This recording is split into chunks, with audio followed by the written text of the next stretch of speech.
Cícero e Veneziano estão com aquele sonho de ter um Cunha Lima para chamar de seu nessa chapa. Tá claro isso, né? Faz tempo que há essa articulação, esse movimento. Pedro Cunha Lima até deu entrevista aqui recentemente à CBN, sinalizando essa possibilidade.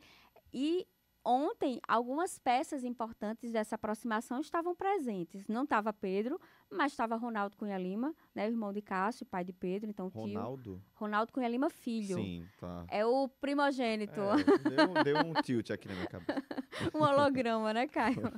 E aí, Ronaldo Cunha Lima esteve presente, já meio que quase plantando Pedro ali na chapa de vice.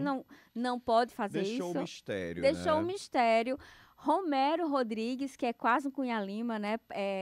Parente de Cássio ali através de Dona Glória, gravou um vídeo, né, dando boas-vindas a Cícero ao MDB. Então, há um flerte aí sendo costurado. É algo que Cícero quer muito, porque aí conquista um eleitorado de Campina Grande e se fortalece muito porque isola o principal concorrente aí da oposição, que é o senador Efraim Filho, que era parte desse grupo, com o Veneziano, com Cássio, e que agora está isolado junto com o bolsonarismo. Então, há esse cortejo.